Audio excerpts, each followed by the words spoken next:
Más entrevistas. A esta hora nos acompaña Ángel Calderón. Licenciado, buenos días. Buenos días, Gisela. Oiga, gracias por acompañarnos en esta mañana.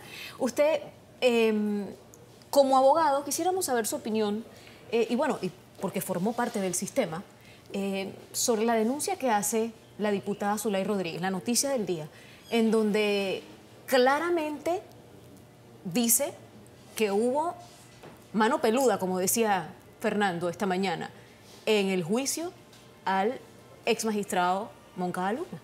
¿Qué puede ocurrir después de una denuncia como esta? ¿Se puede echar para atrás ya la decisión tomada? ¿Qué puede ocurrir ahora con el juicio? Bueno, mira, definitivamente la situación es un tanto vergonzosa desde el punto de vista de lo que corresponde a la aplicación de la normativa. Creo que los abogados defensores debieran ir preparando lo que cabe en derecho, que sería un recurso de inconstitucionalidad para someter el fallo a criterio de la Corte Suprema, y se debiera estar pidiendo en estos momentos pues la cinta respectiva a través de la SEP y llevarla a notarizar para presentar como prueba este elemento de estas declaraciones que se hicieron. ¿Eso lo puede hacer cualquier civil? No, tendría que hacerlo precisamente la defensa, en este caso los abogados del ex magistrado Moncada. Por otro lado también son varios escenarios que se dan a la vez. En primer lugar, esto amerita pues algún tipo de denuncia, pero tendría que nacer de la misma asamblea. O sería interesante escuchar ahora el Colegio de Abogados, los constitucionalistas, qué tienen que decir de esto, porque sinceramente son órganos que están por constitución, cada uno juega un rol y cada uno tiene su papel que desempeñar dentro de lo que es el Estado panameño. En consecuencia, y viendo los escenarios que se pueden presentar, podríamos decir también que correspondería al partido PRD realizar algún tipo de proceso disciplinario, pero obviamente esto se estancaría porque quedaría en manos del Tribunal Electoral la decisión final de lo que decida en ese momento, si así tiene bien hacerlo el PRD, por cuestiones de un proceso disciplinario. Y el otro de los escenarios que se pudieran dar pues es la denuncia propia, en cuanto a que es una magistrada diputada la que está haciendo estos señalamientos. Pueden haber situaciones que se presenten más adelante, por eso decimos que son varios escenarios, pero definitivamente lo que cabe es una revisión de esto y tomar las medidas pertinentes, pero vuelvo y le digo, eso está en manos de la defensa técnica. ¿Pero a quién le tocaría revisarlo? ¿Ante qué institución se pondría la denuncia? Los recursos de inconstitucionalidad los resuelve la Corte Suprema de Justicia. ¿Directamente? Directamente. En el caso de que se acogiera a una denuncia como esta, ¿qué procedería entonces? Bueno, allí, tal cual lo dice la norma, corresponde a los magistrados de la Corte hacer las investigaciones pertinentes, siempre y cuando se cumplan con todos los procedimientos que señala la ley en cuanto a lo que es una investigación a un diputado. A lo que estamos viendo, ¿podría suceder que se acogiera una denuncia? Lo que estamos viendo, difícilmente esto va a prosperar, porque dentro de los escenarios políticos van a haber estos dimes que te diré constantes. Como partidos de línea van a seguir lo que en un momento el directorio diga. Así es que no es de extrañar que esto no quede en nada, excepto pues que el señalamiento que ella hizo, a pesar de cualquier tipo de retractación que pudiera haber más adelante, porque cabe en el camino cualquier retractación, responsabilizando quizás al momento, a la tensión, a lo que se está viviendo, pero definitivamente no es cualquier persona la que ha hecho este señalamiento, es una diputada de la República y que tiene que tener bien claro... Y que de hecho formó parte de ese caso. Correcto, como magistrada deja mucho que pensar, y esto no es cuestión de lágrimas, ni ponernos a decir, o al menos que esas lágrimas sean de arrepentimiento, porque dice que un principio muy sano, ¿no?, que más vale un delincuente libre que un inocente preso. Aunque en este caso ya hay una aceptación, pero en el derecho las aceptaciones no son, en el Código Judicial no son tácitas, ni mucho menos esa aceptación de culpabilidad que tú hagas es plena prueba. Por eso es que este caso habría que verlo muy detalladamente, porque con lupa involucra acciones de altas personalidades del Estado panameño, y cuando digo Estado no es gobierno, estoy hablando de los poderes del Estado. Aquí está en juego la Corte Suprema, el órgano ejecutivo y el órgano judicial. Así que es muy interesante lo que se puede dar en los próximos días y no tomar esto a la ligera, porque este es un caso muy vergonzoso. Así es.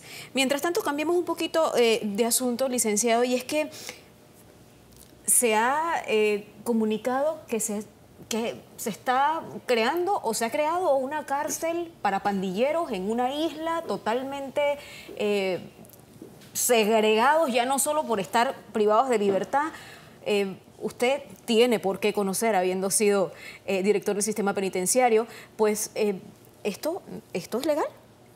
Mira, nosotros, te voy a hablar en base a la experiencia de lo que vivimos. El problema de las pandillas y los líderes de pandilla, de mantenerlos un tanto separados del resto de la población penitenciaria por lo que ello involucra. Pero hasta allá.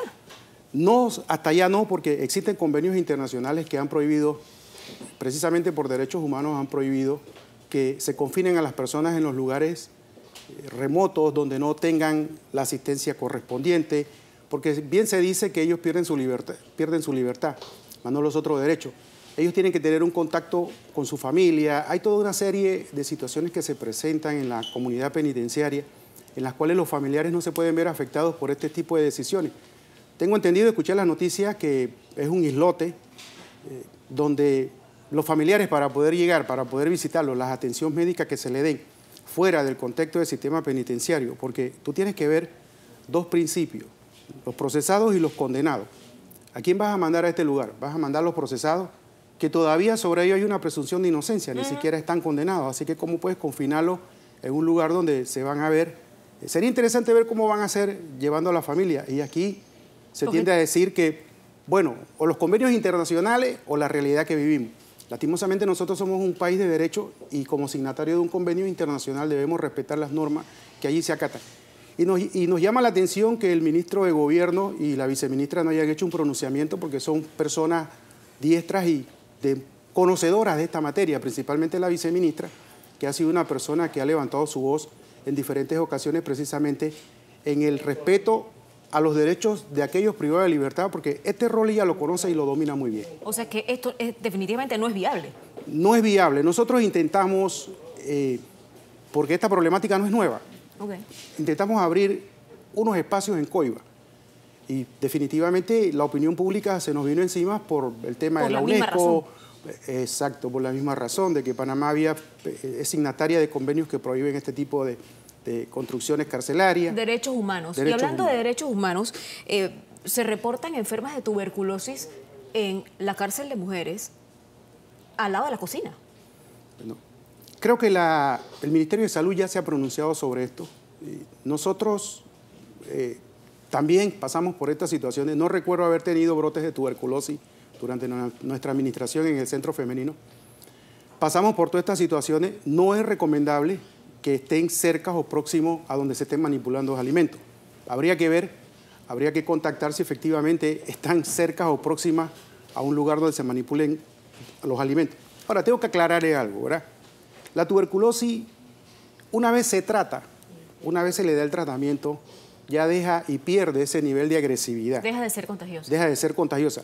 Los médicos nos recomendaban en ese momento, ante una solicitud de una medida de casa por cárcel, los mismos médicos, por tema de que, como estando detenida o detenido se le estaba dando ese tratamiento, al salir no se podía llevar ese control, no se podía dar ese tratamiento. Por ende, ponerlo en la casa o en el vecindario constituía un riesgo aún mayor. Aún mayor, porque no se tenía la certeza de ese control que se le da. Así que ellos recomendaban que por ese periodo lo tuviéramos detenido, se le tuviera recluido bajo tratamiento, porque era la garantía para evitar que ese brote prosperara. Pareciera ser un poquito inhumano de que ante una tuberculosis, que ya es una enfermedad que en Panamá prácticamente ha desaparecido o había desaparecido. Sí, pero ha como reaparecido, ¿no? Bueno, son diferentes circunstancias las que originan este tipo de brotes, y la verdad es que no es recomendable. A pesar de los controles que se tengan, a pesar de que se le dé tanto el tratamiento, sí, no es recomendable. Mejor evitar. Se le mantenga cerca de donde se manipulan alimentos, porque hay que averiguar de dónde provino. Si alguna de estas tres contagiadas lo adquirieron allí, o fue que alguien de afuera lo trajo. Y si no se hace un estudio, no se hace una investigación sobre la génesis de este problema o de este brote, no podemos entonces estar aventurando de que por segregarlas y mantenerlas aisladas vamos a ponerla precisamente cerca de lugares donde se estén manipulando los alimentos. Y ya no hay Calderón, ayúdame. Gracias por habernos acompañado, licenciado, en esta mañana. Hoy es el Día de la Felicidad, hoy viernes 20 de marzo. Gracias. Yo sí quisiera aclarar, comentarles algo antes de que cierre, ¿no? Rapidito, porque rapidito, ya me van a matar. Uno de los temas de este conflicto que se dio en la Asamblea es por las discusiones del aumento de las penas. Y está comprobado que para combatir el delito no es precisamente el aumento de las penas lo que combate los delitos, y menos en los casos de violencia intrafamiliar. Existen otras alternativas. Nosotros hicimos varias presentaciones de esas alternativas, entre esas el famoso brazalete, que hoy se está discutiendo si se le daba o no se le daba a los privados de libertad. Nosotros nos opusimos a que se le dieran a los privados de libertad y recomendamos en ese momento fueran a las víctimas de la violencia intrafamiliar, porque la violencia intrafamiliar es un ciclo. Y no podemos irnos a una medida de aumentar las penas como pretexto de solucionar la problemática de la violencia intrafamiliar. Así que yo pienso que este capítulo debemos verlo bien, porque no se trata de legislar por moda, sino legislar con razón y por motivos de seguridad social. Eso es un tema que definitivamente quedará para otra ocasión, porque ya se nos ha acabado el tiempo y esa es otra entrevista que definitivamente tenemos que tener con usted. Vamos a hacer...